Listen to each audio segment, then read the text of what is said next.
अस्सलामुअलैकुम दोस्तों, उम्मीद है आप सब खैरियत से होंगे और दुआ है कि आज का दिन आपका बेहतरीन गुजरे। ये एक ऐसे शख्स की कहानी है जिसके पास दौलतमंद बनने के सारे मौके थे, हालात मुवाफिक थे, बाजार सारे बाहरी अनासिर उसकी फेवर में थे, मगर उसने सब कुछ खो दिया। एक ऐसा शख्स जो अपनी मंजिल से सिर्फ 3 फुट की दूरी पे अपना इरादा हार गया, सिर्फ 3 फुट की दूरी से जिसने अपना ख्वाब खो दिया, सिर्फ 3 फुट उसकी और उसकी मंजिल के दरमियान सदे सिकंदरी बन गए। नाकामी की बहुत सारी वजूहात हो सकती हैं, मगर सबसे आम वजह उसकी एक है, और वो है कि वक्ती शिकस्त को देखकर भाग जाने की आदत, क्विट कर जाने की आदत। हर इंसान अपनी ज़िंदगी में कभी ना कभी इस बुरी आदत का शिकार ज़रूर होता है, जिसकी बेहतरीन मिसाल आपको इस कहानी से मिल सकेगी। ये उस वक्त की बात है जब दुनिया के ताकतवर लोगों और हुकूमतों का पसंदीदा मशगला था सोने की कानों की तलाश। आर.यू. डार्बी और इसके अंकल को सोने की तलाश का खब सवार हुआ और उसने एक छोटी सी सोने की कान की खुदाई का लाइसेंस हासिल किया। शायद इसने कभी ये नहीं सुन रखा था कि तारीख़ इंसानी में जितना सोना इंसानी जहन ने उगला है, इतना कभी किसी ज़मीनी कान से बरामद नहीं हो सका। खुदाई का लाइसेंस मिलने के बाद वो अपने लोगों और मशीनों के साथ खुदाई की जगह पहुंच गया। खुदाई और हालात दोनों ही मुश्किल साबित हो रहे थे, मगर इसको सोने के पाने की ख्वाहिश तमाम रुकावटों से लड़ती रही। कई हफ्ते खुदाई होती रही और आखिरकार एक दिन सोने के आसार दिखाई देने लगे। उसने खुदाई फ़ौरन रोकी और जदीद मशीनरी लेने चला गया जो इस धात को बाहर निकालने के लिए ज़रूरी थी। वो मैरीलैंड के इलाके विलियमबर्ग अपने घर आया। चंद ही करीबी दोस्तों और रिश्तेदारों को इस कामयाबी के बारे में बताया।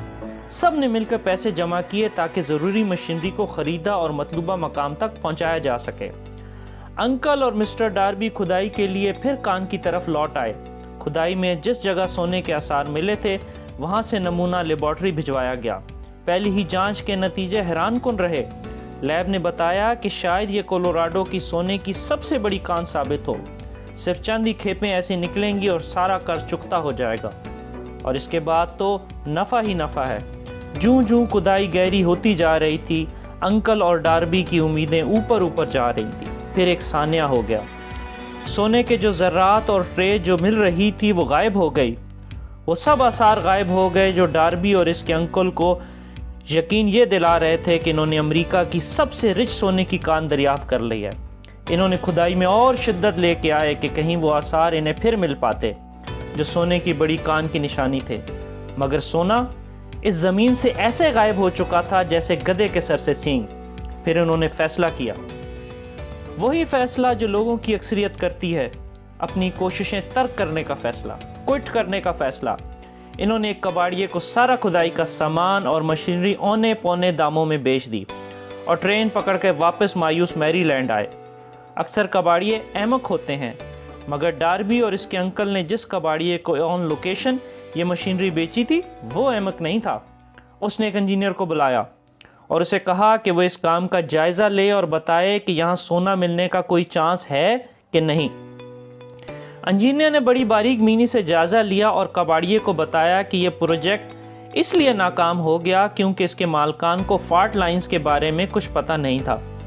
इसने कहा कि अगर मेरी कैलकुलेशन ठीक है तो मेरा ख्याल है कि डार्बी और इसके अंकल ने जहां काम रोका है वहां से सिर्फ 3 फुट की मज़ीद खुदाई करें तो सोने के आसार दोबारा मिल जाएंगे।